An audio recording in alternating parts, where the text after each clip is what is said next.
In 2021, Reina Gonzalez was a 34-year-old mother of two living with her husband, Bruno Portillo, a police officer, in Atizapán de Zaragoza, Mexico. She ran a small cell phone repair shop and was known as a hardworking woman who took pride in her business.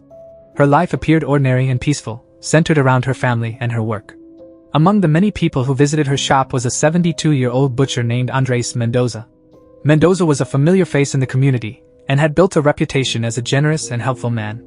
He frequently stopped by Reina's shop, often bringing her free meals. He also gave food and clothing to other people in the area, especially those who were struggling financially. Although he was sometimes seen intoxicated, most people viewed him as a harmless elderly man whose acts of kindness seemed completely genuine. On May 14, 2021, Reina disappeared. As the hours passed and she failed to return home, Bruno grew increasingly worried. This behavior was unlike her, and he knew something was wrong. Searching for answers, he went to Mendoza's house and asked why he had seen her. Mendoza denied having any contact with Reina that day and claimed he had no idea where she was. However, Bruno immediately felt suspicious. Mendoza refused to allow him inside the house, offering no convincing explanation for why he could not enter. Determined to find out what had happened, Bruno reviewed nearby security camera footage. What he discovered confirmed his fears. The footage clearly showed Reina entering Mendoza's home, but there was no evidence of her ever leaving. Realizing Mendoza had lied, Bruno returned to the house with fellow police officers. After a brief struggle, they entered the property, and immediately noticed a foul odor hanging in the air. As they moved deeper into the house, the smell became stronger and more disturbing. Bruno recognized it as the unmistakable scent of decomposition. While searching the cluttered home, he called Reina's cell phone. To his shock, he could hear the ringtone. The sound seemed to be coming from beneath the floor. Following the noise, investigators discovered a hidden trapdoor. Beneath it was a ladder leading into a concealed underground room. As Bruno descended, the smell became almost unbearable. In the center of the room stood a table covered with bags. When one of the bags was opened, he was confronted with a horrifying sight.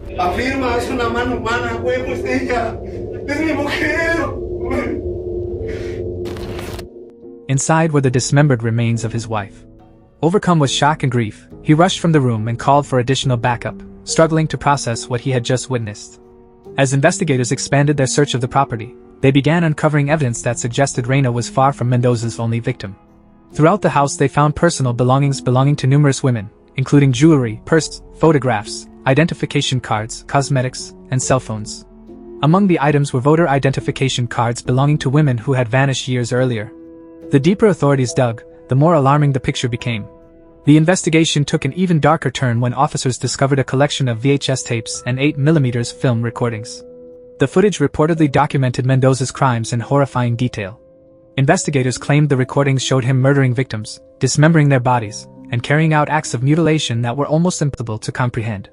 Evidence suggested that the food he had generously distributed throughout the community may have contained human remains from his victims, while some of the clothing he gave away had allegedly been taken from those he had killed.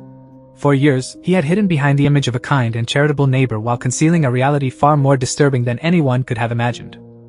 A forensic excavation of the property revealed the full scale of the atrocities.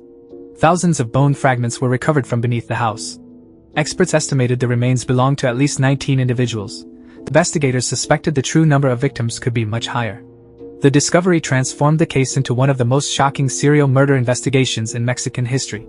Authorities concluded that Mendoza had specifically targeted vulnerable women, many of whom were facing financial hardship. He carefully gained their trust by presenting himself as generous, dependable, and helpful. Once he established a relationship with them, he would offer money in exchange for simple jobs or errands, convincing them to visit his home. After isolating them from public view, he would kill them and meticulously document his actions. Investigators found notebooks in which he had recorded details of his crimes, creating a chilling record that stretched back decades. During questioning, Mendoza openly admitted responsibility for numerous murders. He claimed his actions were driven by a deep hatred of women and spoke about feelings of resentment that had developed over the course of his life. According to investigators, he confessed to killing around 30 people and stated that his first murder had taken place as far back as 1990.